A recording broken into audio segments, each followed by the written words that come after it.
They're not the sleek aluminum slivers we know today. They're chunky, raw things with jagged ends and looped handles, heavy enough to double as a weapon in a tavern brawl. Yours, assuming you ever see it again, was probably filed by an artisan named something like Lorenzo or Bartolomeo, who spent decades perfecting the art of making tiny metal mazes that only open one particular lock. And now, that key might be sitting in a sewer, or in the palm of a thief, or in the straw of the donkey cart you so dramatically fell out of earlier. Who knows? You glance around.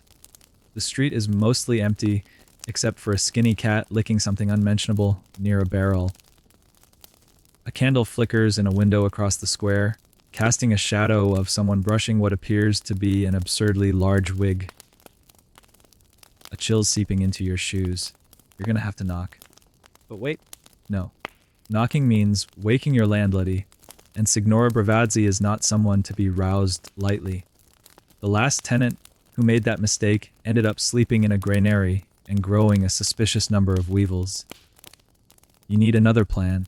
You walk to the side of the building. No ladder. No drainpipe you trust with your weight and pride. No helpful shrubbery. Just that smug, unyielding door. Enter panic. Not full-blown, but the creeping kind. The 16th century doesn't have 24-hour locksmiths or emergency apps. You remember something? Wasn't there a guy, 2 alleys over, who works with keys? Old fellow. Smells like onions. Wears an apron so stained it has its own fresco-worthy patterns. You shuffle off, mumbling apologies to your own bare hands for being so useless. Past a shuttered bakery, around a corner with a fresher than average puddle of horse pee, and there you find it a low wooden door with a tiny sign carved in curly script. Chiavi Serrature. Keys and locks. A hopeful knock. Silence. A harder knock. This time, a grunt. Eventually, the door creaks open to reveal a figure in a leather apron. Nightcap slightly askew, holding a stubby candle that illuminates a face carved from fatigue and suspicion. "What have you done now?" he asks, as if this happens weekly. You launch into a slightly embellished version of your evening. Yes, you might have danced. Yes, you might have leaned over to admire someone's loot. Yes, the key might have fallen into the canal. Who's to say? He sighs. "Show me the door."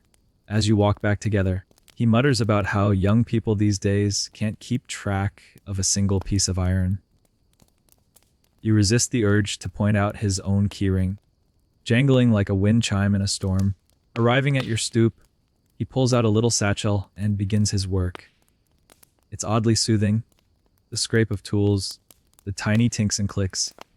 You lean against the wall, watching. It's clear this isn't just mechanical, it's musical. Rhythmic, like tuning a violin or slicing salami with perfect precision. "You're lucky," he murmurs, not looking up. This lock's not the fancy Florentine kind. Local work. Heavy but honest. And there it is, your first lesson of the night. Not all locks are born equal. Milanese locks favor brute simplicity, while Florentines chase elegance and trickery. Rumor has it Leonardo da Vinci once designed a lock that could only be opened by playing a lute chord. Historians still argue whether that's genius or just a weird flex. Back at your door, the locksmith holds up a twisted wire like a wand and gives the knob a wiggle. There's a soft click. Pure magic. The door creaks open, and a draft of musty linen and fried garlic greets you like an old aunt. You turn to thank him, but he's already walking away, muttering something about olives and early mornings. Inside, you don't go straight to bed. You sit by the shuttered window, holding a candle stub, thinking about keys, about how something so small can undo an entire evening, about how every door in this city holds its own little mystery, and how losing access to yours makes you suddenly aware of just how many other doors there are. Your eyes drift shut as you hear the distant sound of another lock turning, somewhere down the block. You wake the next morning to the low hum of city life, pushing through the cracks of your shutters. Market carts creaking over cobblestone.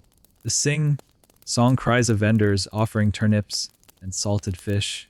And somewhere, a very persistent rooster, who's clearly missed his calling as a town crier. Sunlight peeks in like a nosy neighbor, and you blink against it, still half lost in dreams of endless hallways and melting keys.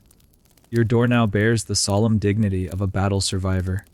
You run your hand over the iron bands, feel the chill of the newly coaxed lock, and wonder if it resents you. Probably. You definitely wouldn't trust you again. But the day waits, and before long, you're out the door again. This time, key safely stowed in a small satchel tied to your belt with what you tell yourself is a foolproof knot. It isn't. Nothing ever is.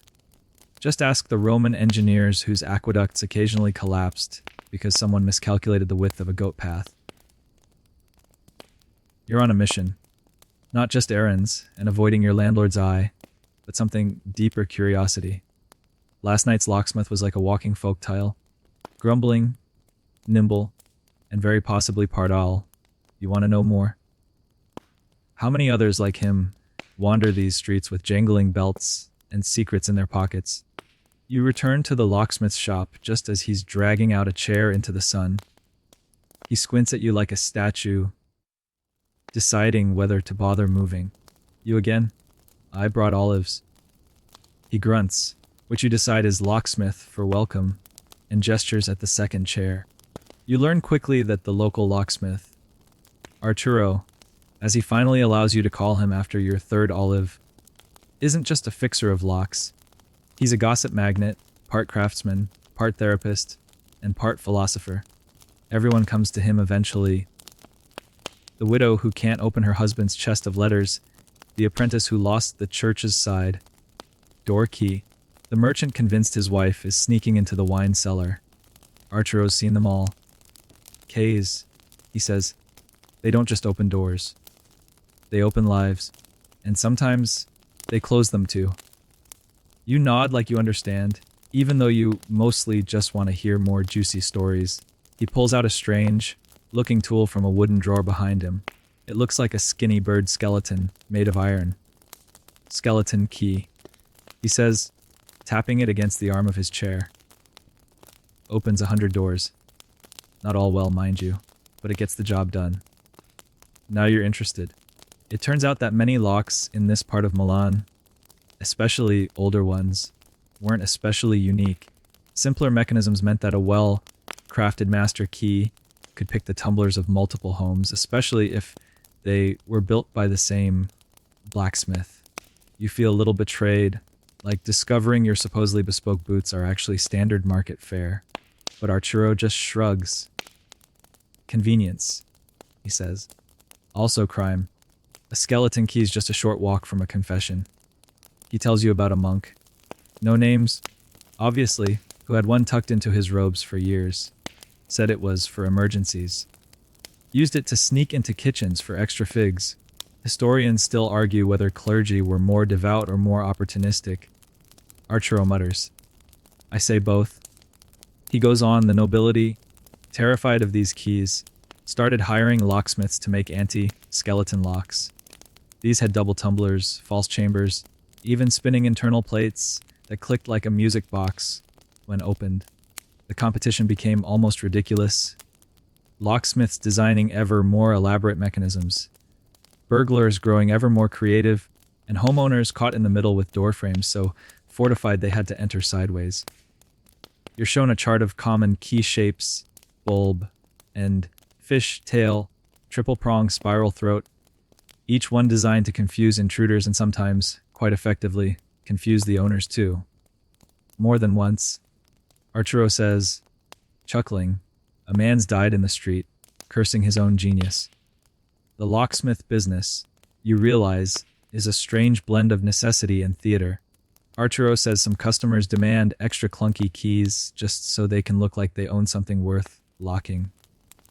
Fashionable folks, especially in Florence, even wear their keys on chains across their chest, little metal badges of status.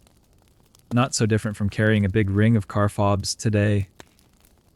You mutter. Arturo doesn't know what a car fob is, but he nods solemnly anyway. As the sun rises higher and the street noise grows, Arturo wraps up his tales with a sigh and a warning. Keys are like secrets. The more you carry, the heavier your coat. You thank him, offering your last olive as tribute. He waves you off with a tired flick of his fingers and disappears back inside, mumbling about oiling hinges. Back out in the square, you feel oddly lighter, like you've been handed a glimpse of the city's true skeleton. Not just its doors and latches, but the quiet people who keep it all from locking up completely. You head toward the market, your satchel bouncing slightly with the weight of your key. You double, not at this time. For luck behind you, Arturo's sign creaks faintly in the breeze, Chievi Serrature, as if winking. Later that week, after surviving a near satirical encounter with an onion seller who swears her stall has been hexed, you find yourself again distracted by the subtle music of metal against metal. It drifts from a side street, faint but rhythmic, a tiny clink, a click, and the occasional annoyed grunt. Naturally, you follow it. You've learned that in this city, where fashion includes feathered hats, and people argue with statues, even small noises can lead to large stories.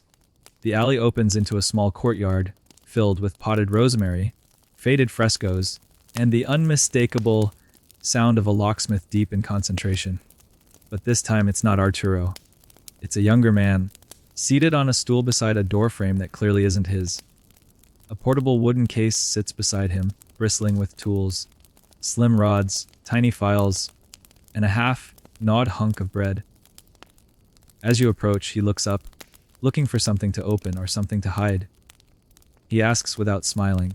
You offer a shrug that means both, maybe. He's a key runner, you soon learn. Less official than someone like Arturo, but faster and cheaper. Think of him as the locksmith equivalent of street food. He travels from house to house, market to inn, offering quick fixes, makeshift keys, and, if your coin is quiet enough, even a skeleton key that isn't quite legal. He shows you one, wrapped in cloth. It looks innocent enough small, slightly curved, surprisingly clean. But he assures you it's trouble wrapped in iron. The notches are made to catch just enough of the tumblers to twist open most older doors. Not all cleanly. Sometimes it takes force, and occasionally finesse, but it works. You'd be surprised, he says, how many people think a lock makes them safe. You can't help it, you're hooked. You settle on a nearby crate, careful to avoid the pigeon droppings, and pepper him with questions. How long does it take to learn this? What if the lock is jammed? Have you ever opened a door and regretted it? He answers in clipped sentences, sometimes using words you're pretty sure he's made up. But the gist is clear. Being a rogue keysmith means walking a fine line between helpful and criminal, artisan and opportunist. It's a trade built on need, secrecy, and speed. I once made a key to a larder for a girl whose brothers kept locking her out, he tells you. Next day, she gave me a pie. What kind of pie? Didn't ask. Bit into it. Wasn't poisoned. That's enough. You laugh, but he doesn't. You're not sure if he's being grim or just has terrible comedic timing. Still, his stories keep coming. One about a noble who had 5 identical keys made for a single door, each given to a different mistress. Another about a butcher who changed his lock weekly, terrified his sausage recipes would be stolen. And then the tale of a boy who asked for a key to open the sky, which turned out to be a rusted weather vane that squeaked like a tortured mouse when the wind blew. There's one story, though, that catches your breath. It involves a locked chest found floating in the canal, its key long lost. The chest was brought ashore and eventually opened by this man, no less, with one of his best skeleton keys. Inside, not treasure, not secrets, but dozens of other keys, all mismatched, all unlabeled, like a metal orphanage. No one knows where they came from, he says, his voice low, or what they once opened. But someone kept them. Someone cared enough to keep them safe. He doesn't say it, but the implication is there. Some keys don't open things anymore, but they still hold meaning. Historians still argue whether collections like that were practical or symbolic. He adds, almost as an afterthought, I say both. You're about to ask more when he stands, brushing crumbs from his knees. Time to go. There's a landlord in San Lorenzo with a drawer he swears is cursed. Probably just stuck. Probably. He slings his kid over his shoulder, gives you a brief nod, and vanishes into the twisting streets. You remain a moment longer, staring at the space he occupied. The idea of skeleton keys, these universal iron ghosts, lingers in your mind. How many doors could they open? How many shouldn't they? You walk back toward the main square, suddenly hyper, aware of every lock you pass. They look back at you with silent challenge. There's power in a key, yes, but maybe even more in knowing how to live without one. Back at your apartment, you dig into your satchel for your own key and hold it up to the light. It's humble, slightly bent, and a bit sticky with fig residue. But it's yours, forged to match only your lock. A tiny guarantee of privacy in a world full of wandering tools. Still, you make a mental note to never lose it again. Milan, for all its locksmiths and legends, isn't always generous with second chances. And somewhere, you're sure, there's another floating chest just waiting to be found. Filled not with gold, but with the keys to stories no one remembers. You start noticing them everywhere now. The clink of metal against tunic, the proud jangle of brass rings swinging from belts, the subtle twitch of a man's fingers checking if his keys are still there. Once invisible, they're suddenly loud. The people of Milan wear their keys like armor, and in a way they are. One morning, as you cross the Piazza del Erbe, you spot a merchant dressed in layered silk with a crimson hat so wide it has its own weather pattern. But what catches your eye isn't his hat. It's the heavy iron ring looped through his belt. A full dozen keys, each longer than your finger, each with an elaborately carved bow, one shaped like a fleur-de-lis, another like a snarling wolf, and one that suspiciously resembles a fish swallowing a smaller fish. He sees you staring. Instead of scowling, he turns proudly and lets the keys clink together like wind chimes. Impressive, no? He says, his mustache curling like a dramatic scroll. Unari. These open everything I own. Shop, storeroom, strongbox, wine cabinet, even the drawer where I keep my socks. He chuckles. Though my wife has a different key for that one. He invites you into his shop, a place bursting with velvet, wool, and the overwhelming scent of saffron, and lets you admire his key collection. Each is forged with deliberate weight, not just for security, but for the feel. You lift one, and it's like holding a sword hilt. No chance of losing this in a pocket. Historians believe. He says, while rearranging bolts of cloth, that weight was part of the point.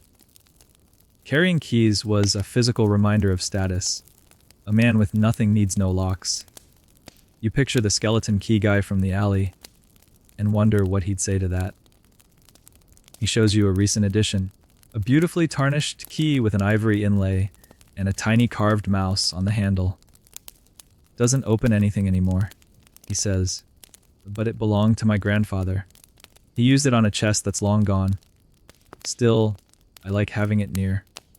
You notice others in the city carrying similar weighty rings, apothecaries, tavern owners, even a surprisingly muscular nun who nods solemnly as she passes you with a key as big as a loaf of bread swinging from her belt. It's not just utility, it's language. A visible code. The more keys you carry, the more things you must be in charge of.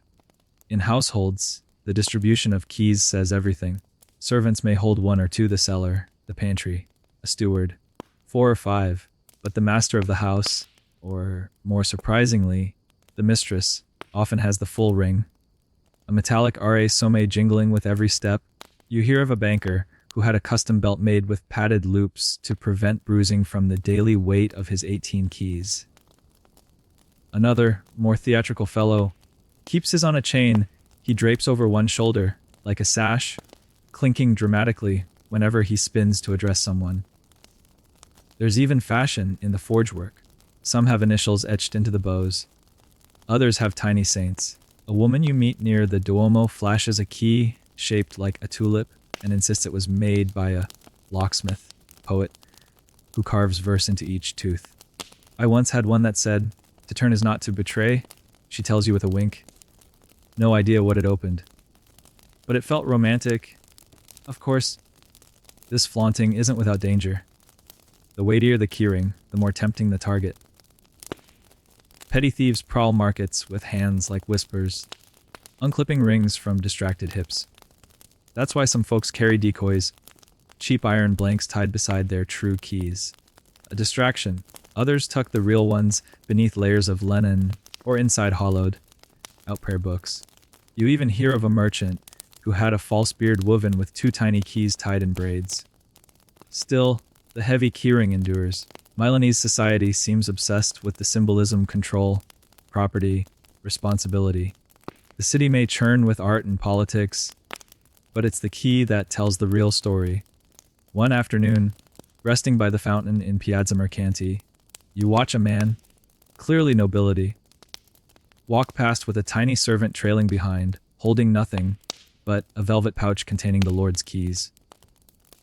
The pouch is monogrammed.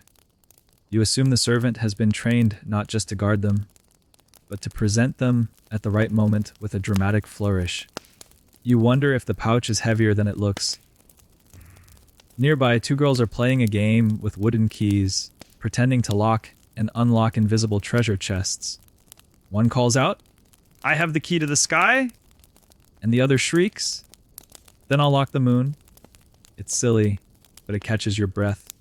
Even children know keys mean power, even pretend ones. You wander home later as the sun stains the stones amber and the air smells like roasting chestnuts. At your door, you reach for your own key. Small, unimpressive, but undeniably personal. It fits snug in your hand. It fits better in the lock.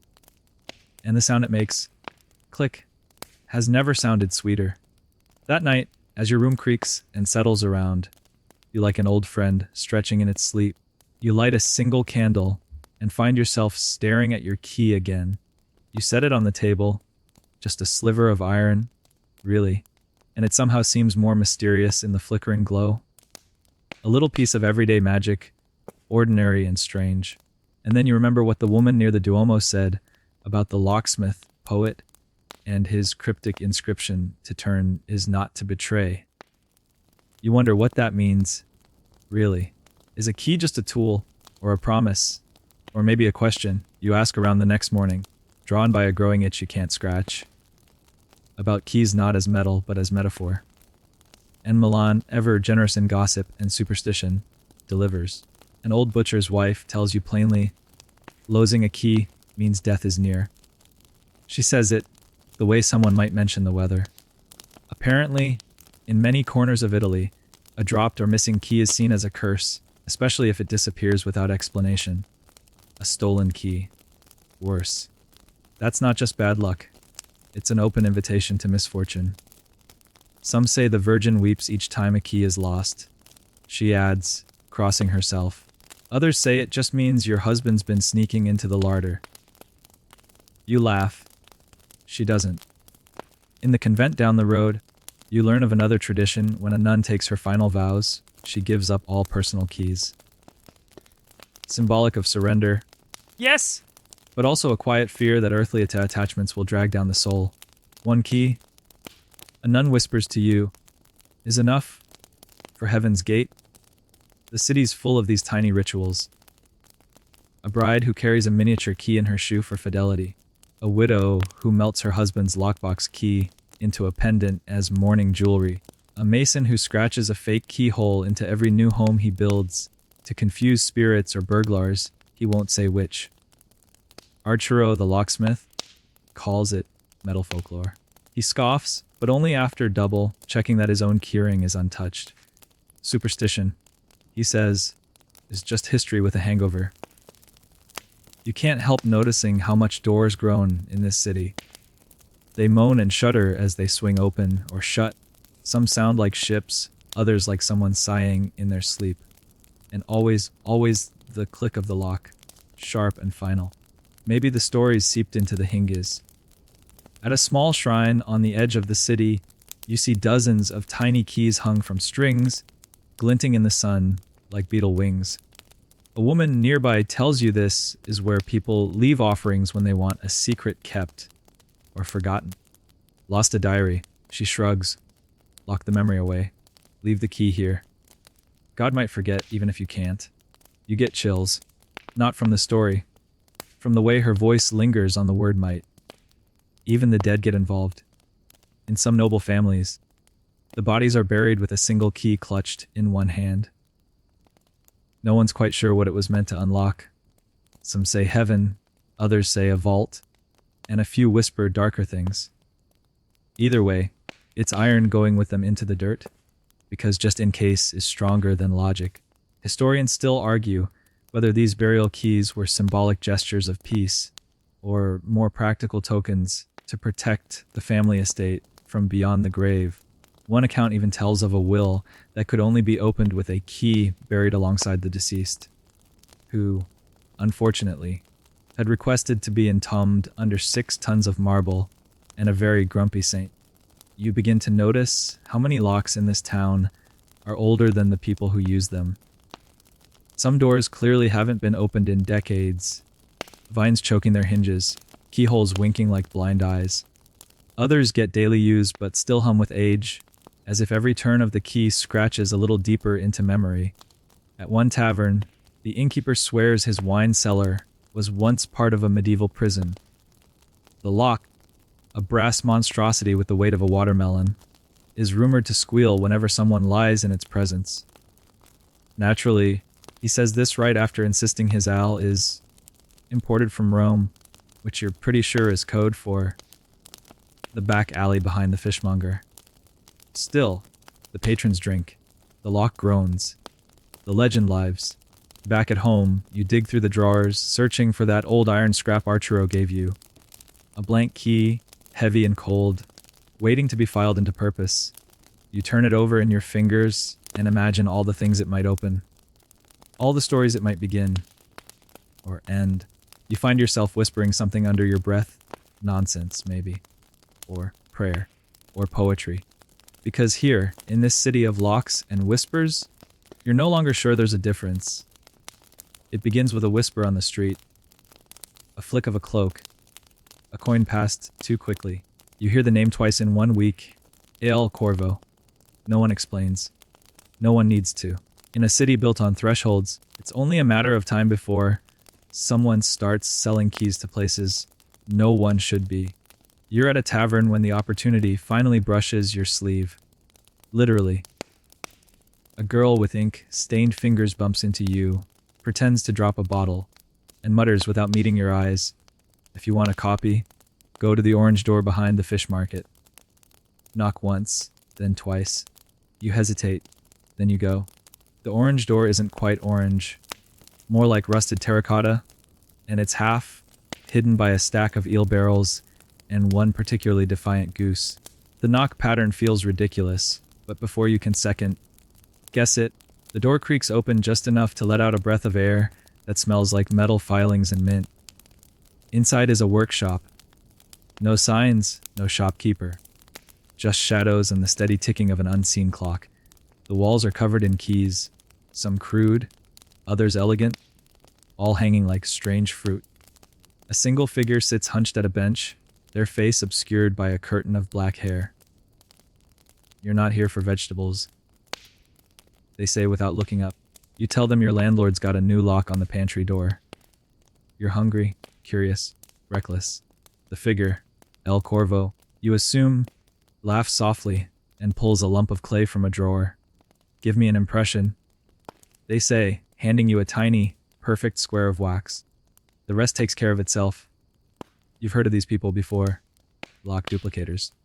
Copy artists. Shadow locksmiths. In theory, their existence is illegal.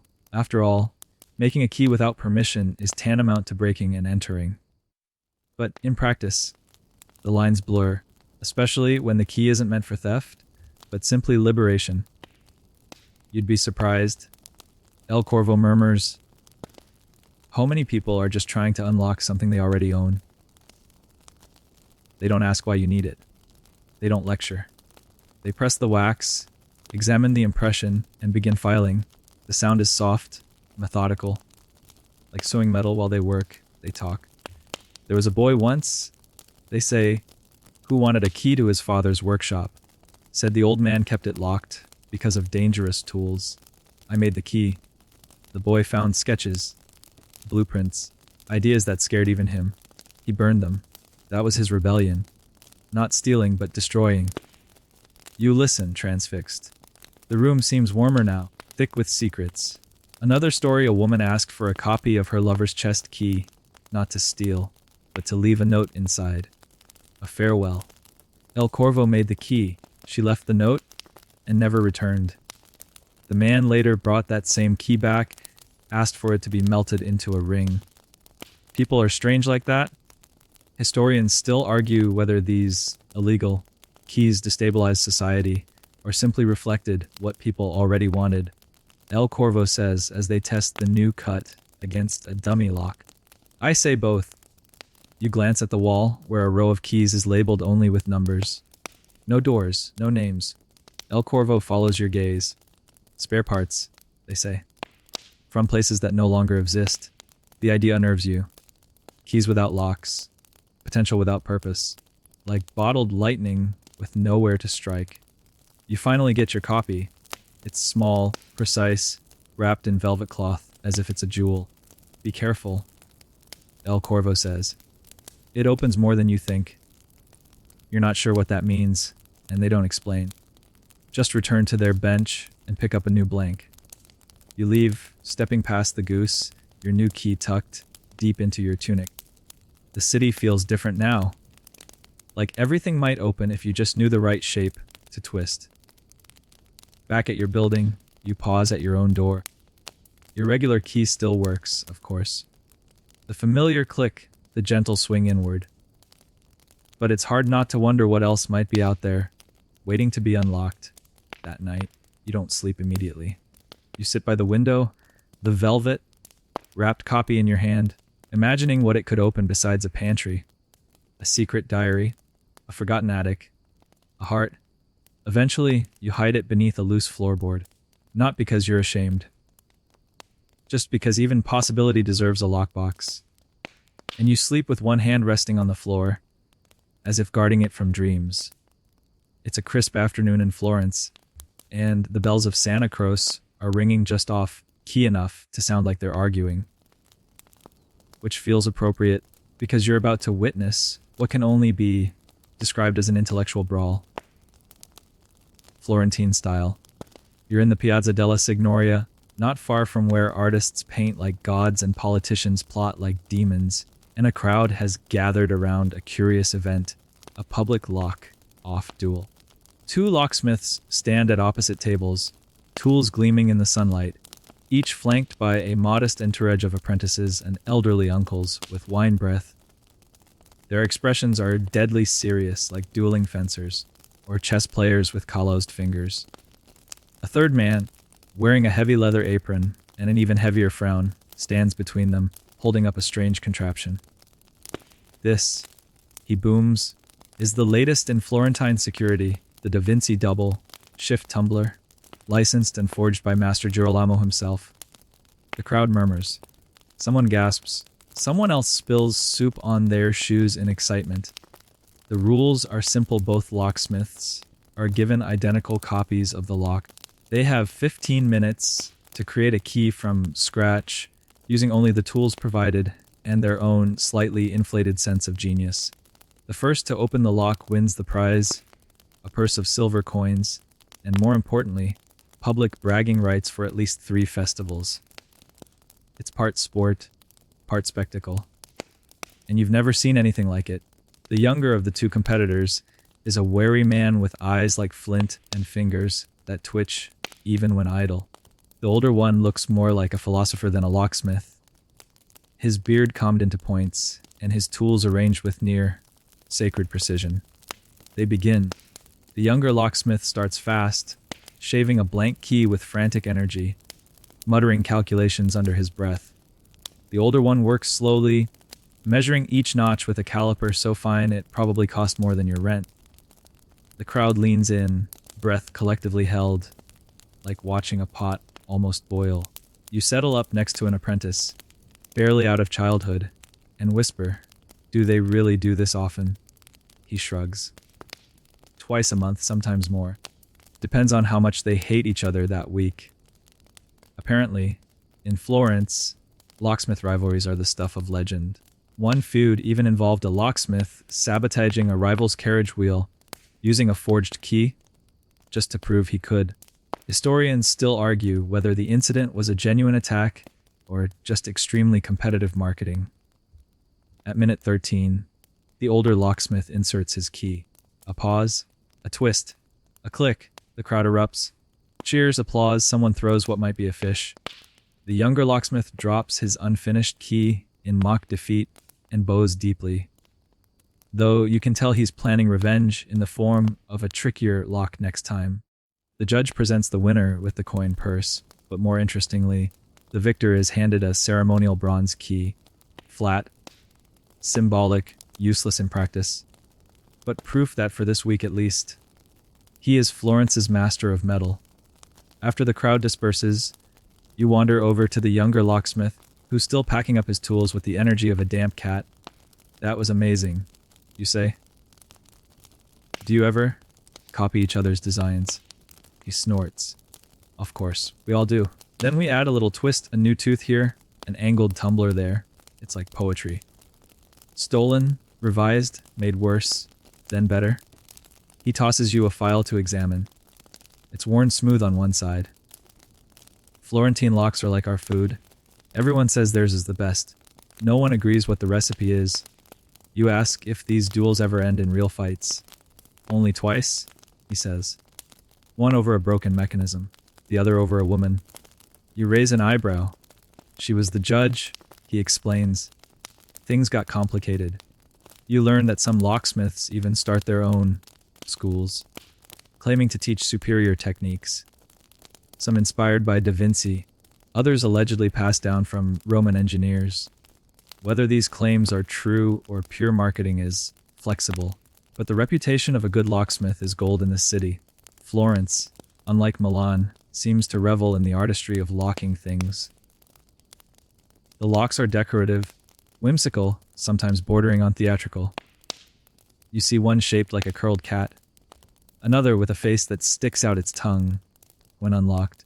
There's even a merchant with a portable safe whose lock whistles a different tune, depending on which key you use. And always, the locksmiths push each other.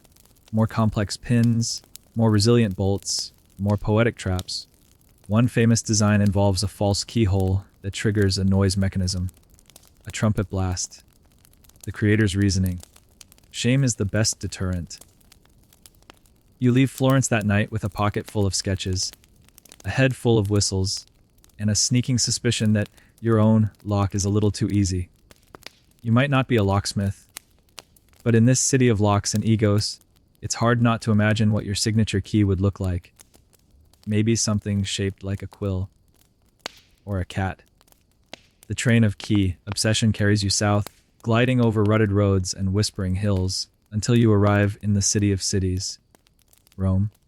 It smells like dust and scents, and something warm baking 3 blocks away. You've barely stepped off the carriage before someone warns you, "Be careful which doors you open in this town." They're only half joking. It starts, as it often does here, with the church. You're walking past the outer walls of the Vatican when a curious sound catches your ear. A faint click, a thud, and what can only be described as holy swearing.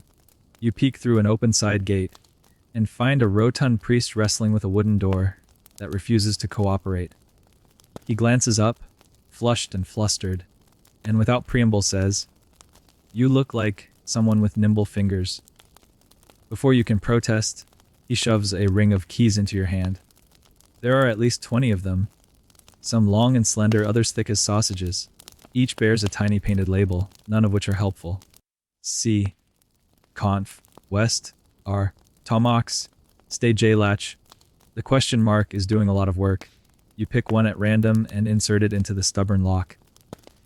Click. The door creaks open like it's coughing out secrets. The priest sighs with relief and waves you inside. What follows is unexpected. You're led through a series of narrow corridors beneath a side chapel, the walls so close they press against your shoulders.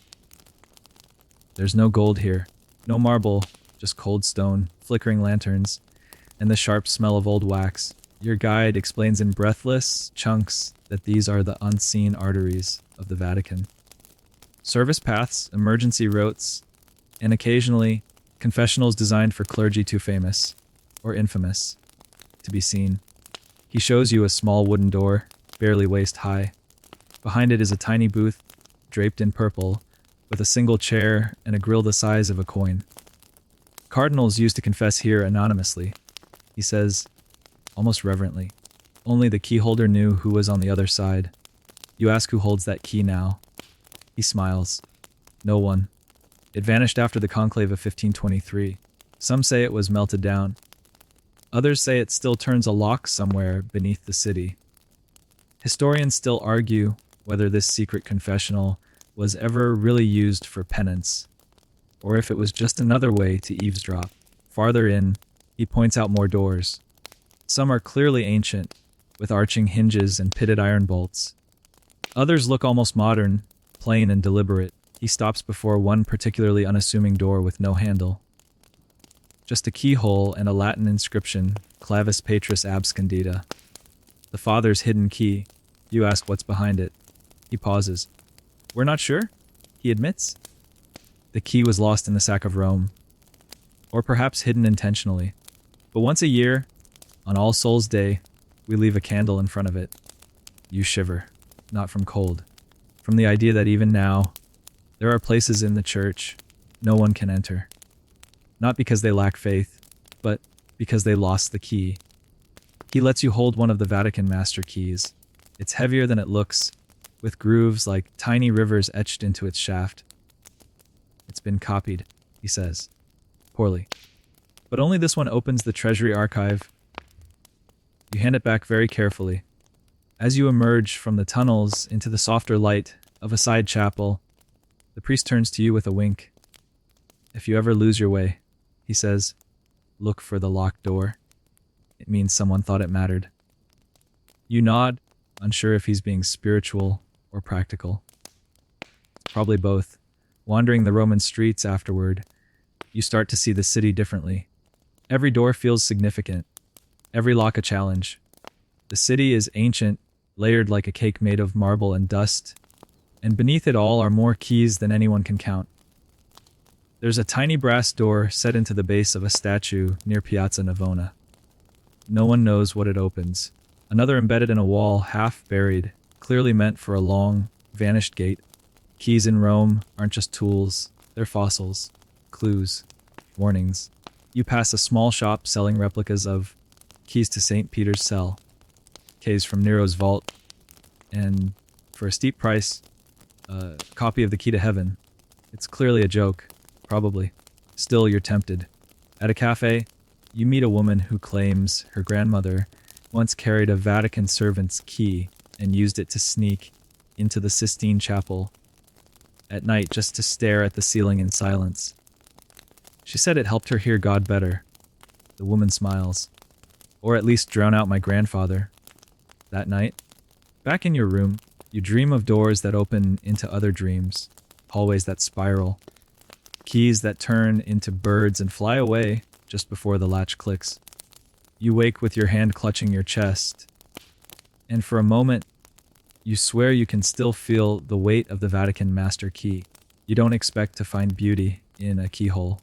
But then again, you didn't expect a locksmith's shop to make you feel like you've stepped into a jewelry boutique crossed with a cathedral. You're back in Florence, or near enough, and following a rumor whispered over wine that there's a place where keys are art and locks are symphonies. You find it tucked behind a fountain shaped like Neptune suffering from what looks like mild indigestion. The shop front is narrow, wedged between a spice merchant and an extremely judgmental goat. Above the door, a delicately painted sign reads, Chiavi, Dardi, Art Keys. You step inside. The scent is warm metal and citrus oil. Rows of keys hang like mobiles, spinning gently in the draft. Some are shaped like fish, others like flames. One looks suspiciously like a beetroot. The locks themselves are embedded in carved panels like miniature murals, some showing biblical scenes, others displaying pagan symbols, or, in one case, what appears to be a man chasing a chicken on a unicycle. You're greeted by a soft-spoken man named Silvestro, whose mustache is longer than your patient's but twice as charming. He wears a velvet vest and gloves that squeak slightly when he moves. Every key has a face, he says. It should reflect what it guards. He hands you a loop of keys from a wall labeled bestiario. They're animal-themed, forged in bronze and copper, one shaped like a lion mid-roar, another like a squid curling around itself, a third bearing wings so fine they tremble in your hand. These were commissioned by a duke who fancied himself king of beasts, Silvestro explains. Unfortunately, he was afraid of actual lions, or cats, or butterflies, so he settled for locks. You try one in a decorative panel. It clicks open with a little chime, revealing a tiny drawer containing, what else? An even tinier key, shaped like a sleeping fox. Historians still argue whether such ornate designs were practical or simply ego with hinges. Silvestro says, I say both. He leads you to his pride and joy, the oculus. It's not a lock, not quite. More of a sculpture. Installed in the center of the room, you kneel to peer into the keyhole, expecting darkness, and instead see a kaleidoscope of colored glass, lit from within. The light shifts as Silvestro turns a dial, sending little shards of rainbow across your vision. It opens nothing, he says, except the eye. You're not sure if he's quoting poetry or just very proud of himself. Probably both. Still, there's a quiet reverence in the way he shows you each design. A key shaped like a harp, tuned to jingle in E-flat. Another with teeth forged from old coins. One that looks like a praying mantis. Even the locks bear their own flourishes. A few have carved inscriptions. Latin riddles, ironic prayers, snarky poems. One reads, abandoned subtlety, all ye who twist here. You're drawn to a lock shaped like a lion's mouth, its keyhole tucked between its fangs. Silvestro notices. That one was made for a courtroom chest, he explains. Contained verdicts, appeals, confessions. They believed the lion's judgment could not be picked. He smiles. It was, eventually. You spend hours wandering that room, lost in curves of brass and loops of silver. It feels more like a museum than a shop, though you notice that nearly every piece bears a price tag. Some are outrageous, some are heartbreakingly low. All feel earned. At one point, a boy enters to retrieve a key his father ordered. It's shaped like a feather, meant for the desk where he writes love letters. You try not to eavesdrop. You fail. Don't let it get wet. Silvestro warns, or she'll think your heart rusts. Later, over tea served in mismatched porcelain thimbles, Silvestro admits that not all his keys are used. Some are bought for beauty, for metaphor, for the sheer pleasure of owning something unique. Why should art only hang on walls? He asks. Why not hang from your hip? You leave the shop lighter in purse, heavier in pocket. You bought a key you don't need, shaped like a tree, roots curling down the shaft, leaves etched into the bow. Silvestro called it Radice della Casa, the root of the home. You don't have a door for it yet, but somehow it still feels like it belongs to you. As you walk back through the square, the sun setting bronze against the stones, you find yourself peeking into the keyholes of shuttered shops and weathered doors. Not to spy, just to wonder. Each one seems to wink back with mystery, because in Florence, it seems the locks are watching too. It happens by accident. You're sharing a bench near a water pump with a woman in morning black, her face veiled but her size free, range and theatrical. She's fussing with a cluster of iron keys tied to her belt, muttering something about men, wine, and God's idea of humor. Eventually, she notices you noticing. You're wondering why a woman like me carries so many keys. She says, with a voice rough as old lace. Aren't you? You nod, slowly, because, well, yes. She taps the largest key with a chipped red fingernail. That one opens my late husband's wardrobe. This one. She rattles a slimmer one. Unlocks the cellar where he kept the good olives. This. She holds up a stubby brass number. The drawer where he hid his letters. Most of them addressed to someone named Lucia, who, I'm told, makes a scandalous fig tart. She smiles without mirth. I kept the key, though, as a reminder. And just like that, you're drawn into a world you hadn't yet explored. The subtle, steel, tinged authority of women with keys. Not the ostentatious jingles of merchants or the grandmaster locksmiths, but the quiet, clinking empires held together by matriarchs and housekeepers and widows with very long memories. In the 16th century, a woman's keys weren't just practical, they were a statement, especially if she had no husband to answer to. Or had once had one, but no longer did. You meet several more in quick succession, as if once your ears are tuned to the sound, they find you. A laundress named Benedetta shows you her ring of 6. Pantry, cupboard, linen chest, side door, money box, and something she simply calls il cassetone, which she refuses to elaborate on. It's not about what it opens, she says, but who gets to hold it. Historians still argue whether keys granted women real power in the home or just the illusion of it. But one thing's clear, within the domestic sphere, the key bearer ruled.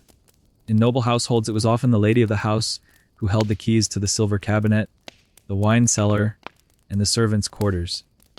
Her ring of keys, worn at her waist, signaled status and responsibility.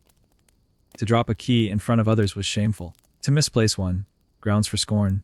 To gift one, a profound act of trust or manipulation. One noblewoman reportedly had a master ring with over 20 keys and kept a tiny chart hidden in her corset, noting which maid or steward had which copy. Another used color-coded ribbons to track duplicates. One was said to sleep with her keys under her pillow and once accused her own son of trying to lift them while she napped. He swore he was just fluffing the bedding. The jury's still out. You meet a young widow who keeps her late husband's key in a locket. She hasn't unlocked anything with it in years. Doesn't plan to. It opens nothing now, she says, but sometimes I pretend it does, just to feel like I still have choices. And then there's the locksmith's wife, Archero's, no less, who tells you, with a perfectly straight face, that she had a fake copy made of every lock in their home, just to see if her husband would notice. He didn't, she says, which tells you everything. You ask if she ever made a key he didn't know about. She raises one eyebrow and says, next question. Not all women carry keys openly. You meet a baker's daughter, who keeps hers tied into the lacing of her bodice, a tiny iron pick for a jewelry box she guards more fiercely than her virtue. It holds letters, she says simply. You don't ask from whom. One of the more striking examples comes when you visit a convent and are led through the back corridors by the abbess herself. She moves slowly, but the weight of her keyring, almost a dozen, clinks against her robes with quiet authority. She lets you hold it for a moment. It feels like holding a small kingdom. These, she says, are not just tools. They're choices. Every door opened is another decision made. Every one locked is one more we don't need to face. You walk away feeling like you've just read an entire book in glances and metal. Back in your own room, you try to imagine the weight of 6 keys dangling from your own belt.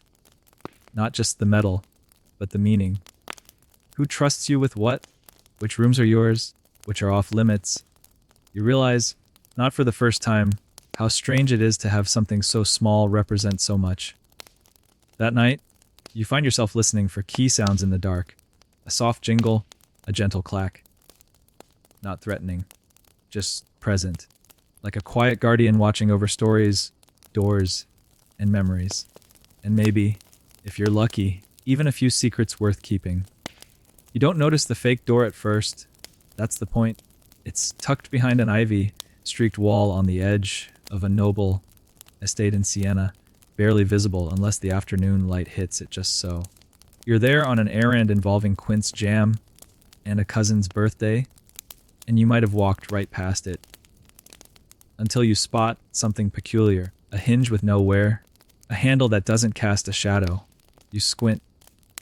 The door looks perfect, arched, wood-grained, framed in neat brick. But then your fingers brush it and feel only stone. It's painted on. Nearby, a groundskeeper sees your confusion and chuckles. One of the old count's little tricks, he says. They say he had a dozen of 'em. Some even had locks. You blink. Fake locks? You ask. He nods. And fake keys. Real pockets, though. Real paranoia. Welcome to the bizarre world of decoy architecture. Dummy doors, fake entrances, false locks, all designed to confuse, intimidate, or just amuse the overly cautious elite of 16th century Italy. You start asking around, and sure enough, the stories flood in. A merchant in Verona who had 4 front doors, only 1 real, 3 for show. A villa near Lucca with a rotating wall segment, activated by a hidden lever disguised as a candlestick. A bishop who hired a locksmith to create a key so complex it could open a door, trigger a bell, and write his name in chalk on the floor.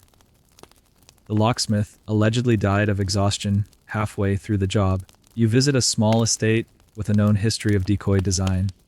The current owner, a droll woman with a falcon on her shoulder, not metaphorical, invites you in and offers wine.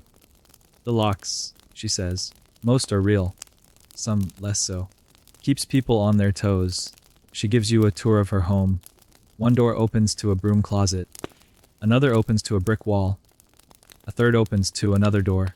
Historians still argue whether this was a security measure or just Renaissance one-upmanship.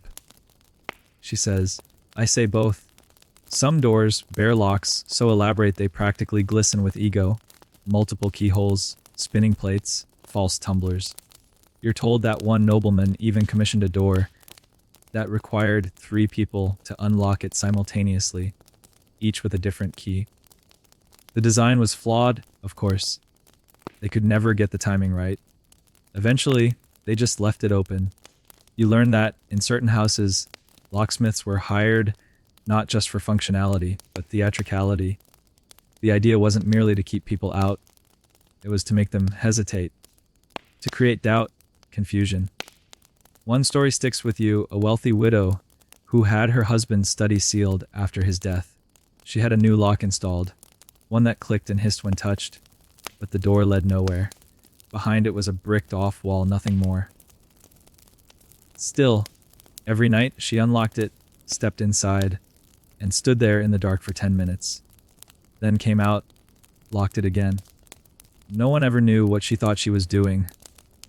Your source says, maybe she just liked remembering he was once on the other side. Even churches got in on the act. You hear of a small chapel in Pienza with a false confessional, meant not for sinners, but spies. The keyhole was decorative, the box behind it hollow, and beneath the floor, a passage leading to a nearby vineyard. Of course, not everyone was fooled. Burglars adapted. Thieves began carrying lists, scratched notes detailing which locks were likely fakes. Some even sold maps of known decoy doors. But for a time, it worked. Confusion as a defense. And the locksmiths, they reveled in it. This was their moment to shine. They etched taunts into false locks. One example you see up close reads, "Nice try, Giovanni." Back in your own quarters, you inspect your own door. Solid. Honest, it almost feels naïve. You find yourself sketching little additions, a second keyhole that leads nowhere. A brass plate with no latch. Maybe even a sliding panel just for fun. Because once you start thinking in decoys, it's hard to stop. You begin seeing them everywhere. Not just in architecture, but in people's words, their smiles, their silences, locks within locks. Maybe that's what doors really are, invites to lie a little, or to hide the truth in plain sight. That night, you dream of a hallway with 100 doors, all locked, all whispering, not this one. And somewhere, in the distance, the sound of keys rattling. The clang of hammers greets you long before you reach the forge. It's not musical. It's relentless. A pounding rhythm that rattles your ribs and makes you feel like your heartbeat is someone else's percussion. You're in Ferrara now, lured by tales of a blacksmith's yard where apprentices learn the trade by making keys before they ever shape a blade. It seems fitting. What better way to teach patience, precision, and humility than by creating something that only works if you get it exactly right? The yard itself is chaos. Smoke curls from every chimney. Sparks fly like miniature fireworks. Young men and one girl, hair-bound in a tight coil, arms inked with soot, shout over each other as they work raw brass into usefulness. They hammer, file, cool, repeat. Each motion carved into their muscles, but not yet effortless. You edge in cautiously, dodging an errant coal, and are promptly handed a pair of tongs by a barrel-chested man with a beard that may or may not contain birds. You hold. He grunts. He hammers. You look down. A red hot strip of metal. A boy no older than 16 squints at it like it just insulted his mother. Then he swings. The hammer comes down in short, deliberate bursts. Sparks bloom. The strip begins to curl, to flatten, to take shape. It's not a sword. It's a key. This is how they all start blanks. Rough, red-eyed creatures with no identity. Over time, they're filed and notched. Their teeth sculpted with care, so fine it borders on obsession. The workbench near you is covered in tiny files, each thinner than your pinky. Their teeth worn smooth from weeks of nervous shaping. One apprentice explains, between breaths, that every lock wants to be loved. That you can't just make a key. You have to earn the click. It's not romantic when he says it.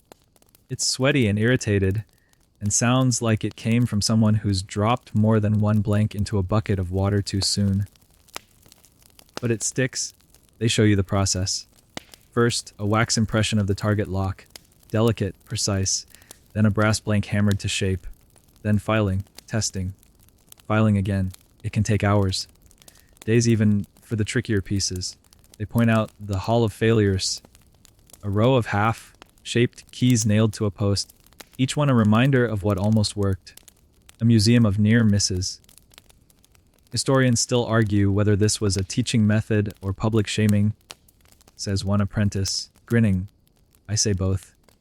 You ask if they ever experiment, make keys with intentional errors or weird shapes just to see what happens. Oh yes, says the girl with the coiled hair. I made one that plays a note when it turns. It's awful. Sounds like a goat sneezing. She shows it to you. It does sound like a goat sneezing. You're impressed anyway. This forge is where invention meets frustration. Where hopeful designs are tempered by reality. One apprentice has been trying to create a floating tooth key, suspended by tension alone. He shows it to you. It wiggles slightly, and then breaks. He laughs. Back to nails, I guess. But beneath all the jokes and burns and bent metal, you sense something deeper. These kids aren't just shaping keys. They're earning trust. Every file stroke, every tap of the hammer is a promise that someone, somewhere, will be able to open a door and feel safe again. One of them gestures toward a small cloth-wrapped bundle on a shelf. Inside is a key shaped like a lion's tail. It's for my sister, he says. Her new home. I wanted her door to feel brave. Another shows you a double, pronged piece with tiny initials carved into the bow. It's for a couple getting married. The lock is special. 2 keys must turn simultaneously. Symbolism baked into security. You ask how many keys they've made. No one answers. They don't count. But everyone has a story. Before you leave, they let you try. You're handed a blank and a stubby file. You start slow, just feeling the resistance of the metal. The rhythm of filing. The way it changes tone as you notch deeper. You won't make anything useful. Not today. But even so, when you hold your jagged little disaster up to the light, you feel proud. You put it in your pocket. Later, you'll wrap it in cloth and hide it somewhere. A souvenir, sure. But more than that, a reminder That behind every lock, there's a forge, and behind every key, someone who refused to give up. You're standing in an alley that smells like garlic, wine, and poor decisions. It's just past midnight. There's a full moon elbowing clouds out of the way. And the man in front of you is wearing a mask made of black velvet and whispering instructions like you already agreed to them. You watch.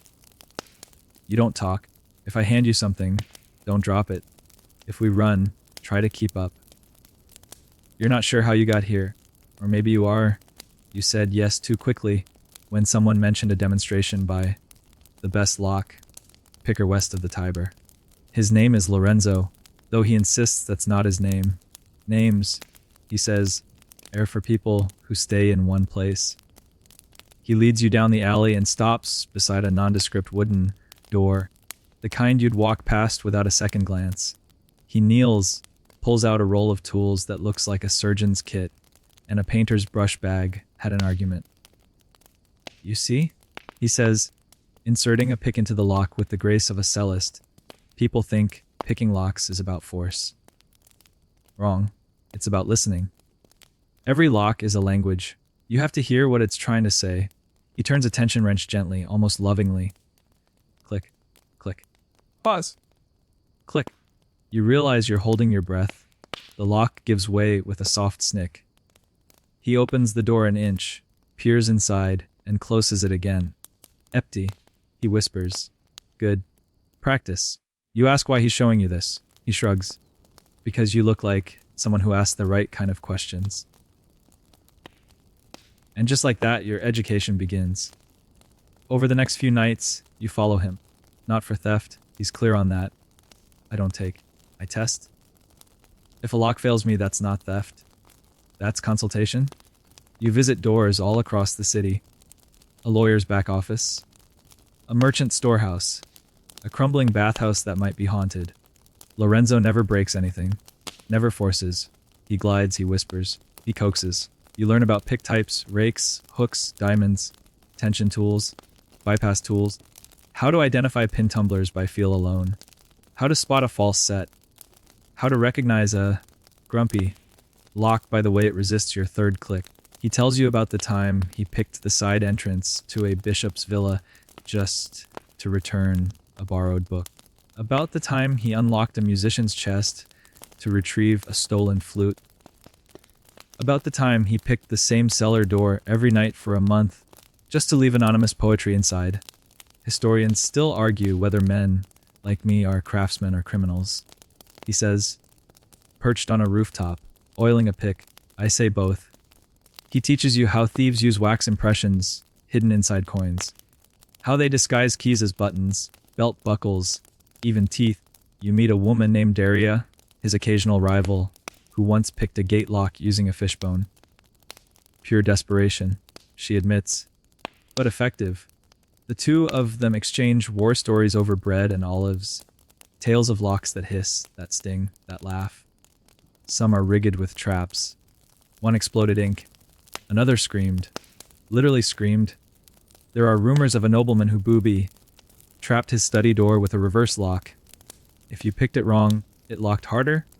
Lorenzo tried it once. He's still mad. You ask if they've ever been caught. Lorenzo grins. Of course. But the trick is not getting arrested. The trick is getting invited back. You realize these people don't just pick locks. They unravel secrets. They read the architecture of fear and privacy, peeling back the metal language of security like parchment. Not all of it is romantic. One night, Lorenzo opens a cabinet in a tailor's back room and finds letters. Blackmail, maybe. He closes it without touching a thing. Some doors, he says, aren't meant to open. It changes how you see the city. Suddenly every door feels like a dare. Every shutter a story. Every click of a bolt a whispered, not yet. You start carrying a bent wire in your boot. Not to break into anything, just in case. Because now, you know the world is full of locks. And you're no longer content not knowing how they work. You find yourself in a stuffy little courtroom in Tuscany. The kind where everything smells faintly of varnish, sweat, and someone's forgotten lunch. The benches creak. The judge's wig has wilted under the heat. A pigeon outside the window sounds particularly judgmental. And all of this over a key. Not a royal seal, not a title deed, a key. About 5 inches long, forged in simple iron with a twist in the shaft, and the kind of uneven teeth you'd expect from something made hastily by candlelight. You've seen fancier curtain rods. But this key, the clerk tells you in a voice dry as parchment, is at the heart of a scandal involving property, betrayal, and at least one extremely bad poem. The accused Cesare Lippi, a youngish nobleman with fantastic cheekbones and an unfortunate tendency to roll his eyes in court.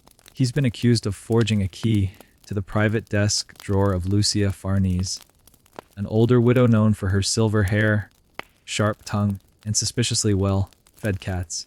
The charge you breaking and entering into a drawer. You try not to laugh. Cesare definitely does not. The evidence includes the key itself, a copy of a love letter, and the dramatic testimony of a locksmith who claims, with no small amount of flair, that no one but me could have cut such delicate teeth into such an abominably thin shaft. He says this while polishing his own mustache. Lucia is present too, seated regally in black velvet, holding a lace fan and a grudge. She claims Cesare broke into her drawer, found her private correspondence, and used it to embarrass her at a public poetry reading. Specifically, he read a sonnet she wrote to a former suitor, who was also in attendance, and left sobbing into his wine. Cesare claims he found the key by accident, that he thought the letter was addressed to him, that poetry should be shared, not hoarded. The courtroom is divided. Half the crowd is scandalized. The other half is hoping for an encore performance. You learn more than you expect. For instance, duplicating a key was not, in the 16th century, explicitly illegal, but using that copy without permission was. Historians still argue whether intent or usage determined guilt in such cases. In Cesare's case, the debate hinges on whether he forged the key before or after discovering the drawer's existence. You're passed notes by 2 separate women in the gallery, both claiming to have seen Cesare in Lucia's garden at suspicious hours. One includes a crude drawing. The judge, a tired man with ink, stained fingers, and a fondness for figs, eventually declares a recess so everyone can cool their tempers and stop breathing like agitated horses. During the break, you chat with the court's locksmith in residence, a man named Taddeo. He shows you the key in question and points out the unusual beveling, the slight bend, the telltale signs of a rushed duplication. I've seen better fakes, he says, but not many that worked this well. He suspects the key was copied using a pressed wax mold, a method popular among servants with access and a grudge, or, as he puts it, the preferred technique of lonely butlers and bitter exes. The trial resumes with more theatrics. Lucia produces a poem Cesare once sent her, comparing her to a lark in winter. Cesare counters with a sonnet she left under his door, comparing him to a crooked blade that cuts too deeply. The audience is loving this. Finally, the judge calls for silence, then delivers a verdict so elegantly phrased it might as well be sung. Cesare is found guilty, not of theft, but of poetic misuse of private sentiment. He's ordered to apologize, return the key, and abstain from verse for 3 full months. The courtroom groans. Cesare bows with mock solemnity. Lucia smirks behind her fan. As the room clears, the locksmith Taddeo leans toward you and whispers, "It's never just about the key." He's right. Keys unlock more than doors. They open intentions, secrets, wounds. Sometimes what's inside is a love letter. Sometimes it's a lie. Sometimes it's a story so tangled you'd swear it was fiction, until you find yourself in a Tuscan courtroom watching grown adults argue about metaphor and metallurgy. Later that evening, you wander past Lucia's villa. One of her cats watches you from a windowsill. You think you see Cesare's silhouette in the garden, but you're not sure. There's a quiet click somewhere, a gentle creak, and a new poem on the breeze. It ends, fittingly, with a door Not a grand portal carved from cedar, not a jewel-encrusted gate to a ducal vault, but your own door. The same one you lost the key to, the one that started all this. You stand in front of it on a mild, lemon-scented evening, clutching a newly forged key. One made by your own hand. Sort of, you filed it. You ruined your cuticles. You might have sweated on it more than the brass appreciated. It works. Mostly. But before you go in, you hesitate. Because now, after everything, the door looks different. Not just wood and hinges, but history. Memory. A boundary line between all that's yours and all that's unknown. You remember the locksmith Arturo and his onion-scented sighs. The skeleton keys that whispered of both convenience and chaos. The merchants who wore keys like medals. The noblewomen who wielded them like quiet swords. The forgers, the poets, the pretenders. The lock pickers and dreamers. The false doors, the real secrets. You remember the man who said every lock wants to be loved. And the one who said some doors should stay shut. You touch the key to your lips, briefly, absurdly like a night before battle. Then you insert it. Turn. Click. It feels like coming home to yourself. Inside, nothing's changed. The dusty window. The half-read book. A slice of bread harder than ambition. But you sit. You exhale. You listen to the quiet in your own bones. And then, slowly, you begin to remove the keys from your pockets. Not just yours, but the ones you've collected. Each wrapped in cloth. Each with a story clinging to it like perfume. The beetroot-shaped one from the art locksmith in Florence. The soft brass duplicate made by El Corvo in that minty workshop behind the fish market. The goat sneeze key made by the girl in Ferrara. Your own jagged disaster from the apprentice forge. Even the failed courtroom exhibit from César's scandal somehow slipped into your satchel when no one was looking. Possibly by César himself. You lay them out gently on your table, an iron timeline, a metal memoir.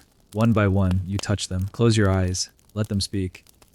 Each key, a threshold you've crossed, or hesitated at, or turned back from, each one proof that you were there. That something was locked, and you learned, however imperfectly, how to unlock it. And with that, a stillness settles. The city outside clicks and turns, door by door, heart by heart. The keys don't jingle anymore. They rest, content. As if they too were waiting for this ending, you pull a blanket over your knees. The candle flickers, and for once, you don't dream of keys. You dream of silence. Now, everything softens. The keys rest heavy, but gently, on the wooden table beside you. Their cool touch fades as the night wraps around the shutters like velvet. The last of the candle wax pools quietly, casting a pale halo on the floor. Your breath slows, deepens. Each exhale carries away the clicks, the whispers, the echoes of footsteps through stone alleys and sunlit squares. Outside, the breeze hums low through the narrow streets, rustling ivy and forgotten curtains. Somewhere, a door closes, not with finality, but with care, as if even the wind knows it's time to let go. You feel the stories recede like tide from sand, leaving behind nothing but calm. The weight of the world, of questions, of locks yet to turn, slips away. You're left with only this, stillness, warmth, and the quiet certainty that you are exactly where you belong. The keys will wait, the doors can rest, and you sleep.